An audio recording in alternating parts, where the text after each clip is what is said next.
नवरात्रि का मतलब क्या होता है? केवल 9 दिन तक देवी की आराधना कर लो, नंगे पैर ले लो, थोड़ा सा साबूदाना का फरियाल कर लो, मोरधन, चिप्स, पापड़ ये खा लो, या किसी देवी जी के मंदिर में जाकर नंगे पैर झंडा उठा के, ध्वजा उठा के, चुंदड़ी पकड़ के माता जी के मंदिर तक चले जाओ। क्या केवल नवरात्रि का मतलब यही है? या फिर कहीं गरबा हो रहा हो तो गरबे में चले जाओ? क्या नवरात्रि का मतलब केवल यही है? या घर में जोत लगा लो, नवरात्रि का मतलब यही है? घर में जवारे बो दो, नवरात्रि का मतलब क्या यही है? घट स्थापना कर दो, क्या नवरात्रि का मतलब केवल यही है? अगर नवरात्रि का मतलब जानना है तो आपके मन में एक विचार आना चाहिए कि ये नवरात्रि केवल घट स्थापना के लिए नहीं होती है, ये नवरात्रि हमारे भीतर एक नारी के सम्मान के लिए प्रकट होती है कि नारी का सम्मान कैसे होना चाहिए। कई लोगों के घरों में गणेश जी की बहुत सारी फोटो हो जाती है। बहुत ध्यान दीजिएगा महाराज, कई लोग गिफ्ट में गणेश जी दे देते हैं।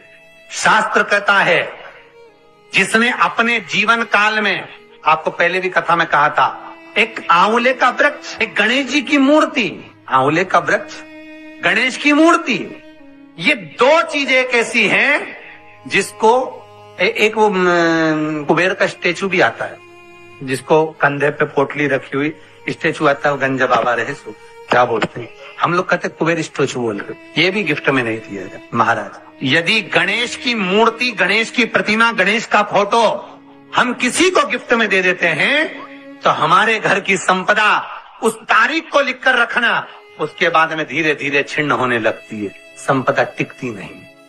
1 रुपया कमाओगे, 1.25 रुपया खर्च हो। शिव महापुराण में कहा था कि आंवले का पेड़ किसी को दान नहीं दिया जाता, आंवले का वृक्ष किसी को देना नहीं चाहिए। हाँ, कहीं जाकर लगाना हो तो आप खुद जाकर लगा दो, आपको स्वयं जाकर लगाना है लगाओ, किसी बगीचे में लगाना है, किसी गार्डन में लगाना है, कहीं जाकर आपको रोपित करना है तो करो। आंवले का वृक्ष उठाकर किसी को दान नहीं दिया जाता। इसलिए हिंदू धर्म में जब आंवला नवमी का उद्यापन होता है तो आंवला नवमी के उद्यापन में आंवले का चांदी का वृक्ष बनाया जाता है विष्णु पुराण के हिसाब से। अब दुनिया के लोग आंवले का वृक्ष दे दें, वो आंवला नवमी में चांदी का वृक्ष नहीं बनाया, उन्हें सोचा पंडितों लालची हो गए होंगे या पंडितों का लालच होगा तो कौन आंवले का वृक्ष बनवाए, इतना छोटा सा भी क्यों बना। पर शास्त्र कह रहा है कि उस जगह पर यदि चांदी का भी तुम आंवले का वृक्ष नहीं बना पाते आंवला नवमी के उद्यापन में, तो आप पान के पत्ते पर चंदन से आंवले का वृक्ष बना लो, पर आंवले का वृक्ष दे देने पर लक्ष्मी शांति छिन्न हो जाती है, उस घर में क्लेश मचना प्रारंभ हो जाता है, अशांति होती। कुछ मांगने का भी तरीका होता है कि भगवान से हम क्या मांगे, कुछ लेने का भी तरीका होता है कि भगवान से हम क्या लें, कुछ देने का भी तरीका होता है कि हम दे क्या, हमारी प्रधानता क्या हो। क्यों लिखा विष्णु पुराण में, क्यों लिखा शिव पुराण में, क्यों लिखा भागवत में कि 3 चीजें हमेशा सोच समझ कर दो, एक गाय, एक लक्ष्मी और एक बेटी। गाय, लक्ष्मी और बेटी, 50 बार विचार करो, उसके बाद दीजिए कि हमें किसको दे रहे हैं। 50 बार विचार करो देने से पहले क्या क्या चीज, फिर से बोल रहे गाय, लक्ष्मी और बेटी। गौ माता को देने से पहले विचार करना कि गाय हम किसी भी ऐसे ब्राह्मण को तो नहीं दे रहे जिसके यहाँ खुद की रहने की जगह नहीं है। अगर हम ऐसे ब्राह्मण को दे दें और ब्राह्मण उस गाय को ले ले, सोने के सींग, चांदी के खुर के चक्कर में, बाल्टी, साड़ी के चक्कर में, जब तक दूध दी गाय ने तब तक ब्राह्मण ने रखी, फिर उसने बेच दी, बेच के तीसरे के पास, चौथे के पास बिकते बिकते बिकते वो कसाई के पास चली गई, और बाद में जब कसाई के घर में गाय को कटा तो गाय ने ब्राह्मण को बद्दुआ नहीं दी, जिसने संकल्प दिया था बद्दुआ उसको दी, बद्दुआ उसको दी है। इसलिए गौदान करने से पहले विचार करो, बेटी देने से पहले विचार करो कि ऐसे शराबी नशेले व्यक्ति को मत देना कि बेटी रोए तो तुमको रोना पड़े देने वाले। और लक्ष्मी देने से पहले विचार करो कि जिसके कटोरे में दे रहे हो ये कहीं मदिरा पान में, वेश्यावृत्ति में, जुए में, मांसाहार में लगा तो नहीं रहा। अगर गौ माता गलत जगह चली जाए तो देने वाले को रोना पड़ता है, बेटी गलत जगह चली जाए तो कन्या दान करने वाले को रोना पड़ता है, और अगर लक्ष्मी किसी गलत जगह चली जाए तो दान करने वाले को रोना पड़ता है। 50 बार विचार करिए देने से पहले किसको दे रहे हैं। शास्त्र कहता है किसी की चप्पल, जूता, किसी का छाता और किसी का मांग का टीका 50 बार विचार करना तब पहनना। 3 चीजों में काल समाया होता है। एक पांव की चप्पल जूते में, आपने पहनकर 5 मिनट के लिए गए, मालूम पड़े कहीं फिसल गए कि मैं तो अभी यहीं से निकली थी, बाथरूम में गई थी, पांव फिसल गया, वो चप्पल में काल था। छाता, उस छाते में भी काल होता है। किसी का छाता अपने घर पर आ जाए उसको वापस देकर छाते में काल रहता है।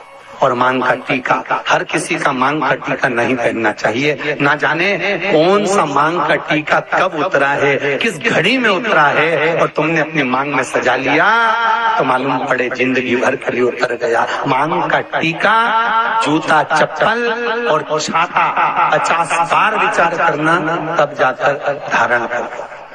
ये ठीक नहीं। इसलिए जब कोई मरता है या लोग किसी व्रत का उद्यापन करते हैं तो 2 चीजें जरूर देते हैं, एक छाता और एक चप्पल। पद में जाता है छाता जरूर दे, इसमें कारण है। और जिंदगी के यही 7 दिन है, रविवार, सोमवार, मंगल, बुध, गुरु, शुक्र और शनि। तक्षक नाग किसी को भी डर सकता है। 7 दिन में मरना तो सबको है, कोई रविवार को, कोई सोमवार को, कोई मंगल, कोई बुध, कोई गुरु, कोई शुक्र, कोई शनि। 7 दिन जीवन के हैं और वही जीवन है। रविवार को जन्म हुआ, सोमवार को बड़े हुए, मंगलवार को ब्याह हुआ, बुधवार को बच्चे हुए, गुरुवार को बीमार पड़े, शुक्रवार को हॉस्पिटल गए, शनिवार को निपट गए। दिन ऐसे निकले। घर में 2 जन्म होते हैं, एक बेटे का, एक बेटी का। बेटा जन्म लेता है तो खूब नगाड़े बजते हैं, ढोलक पेटियां बजती हैं, खूब कीर्तन होता है, खूब आतिशबाजी होती है।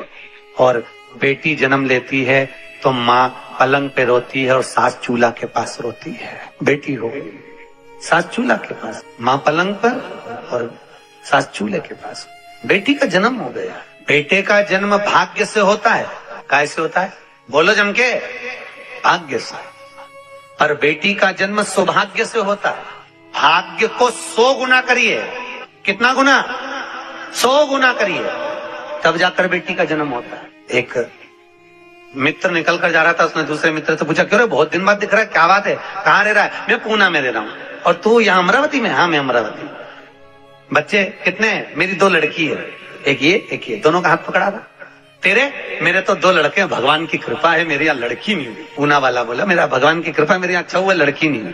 तो उसने पूछा लड़की नहीं हुई इससे मतलब क्या? अरे अच्छा हुआ लड़की नहीं हुई, लड़की हो जाती माँ बाप ध्यान रखना पड़े, कॉलेज जाए, स्कूल जाए, छोड़ने जाओ, यहाँ जाओ, वहां जाओ। लड़का हो गया, कहीं पे भी जाए, अपने क्या करना।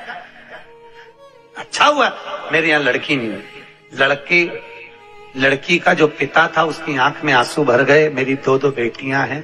बेटी ने बाप का मुख देखा और बाप का मुख देखकर बेटी ने सामने वाले अंकल का कुर्ता खींचा। पूना वाले अंकल कुर्ता खींचकर कहा, अंकल आप कह रहे हो कि अच्छा हुआ भगवान ने आपको बेटी नहीं दी? अंकल मैं कहती हूं बेटी भगवान हमेशा किस्मत वालों को देता है, कभी खोलनों को नहीं देता। जो कभी अपनी बहन बेटी को एक साड़ी नहीं दे, कभी ननंद आए तो उसको एक साड़ी नहीं दे, ननंद आए तो प्रेम से नहीं बोले, तो उसके घर में भगवान बेटी देता ही कहाँ? उसको तो बेटा देता। बेटा इसलिए देता है कि खूब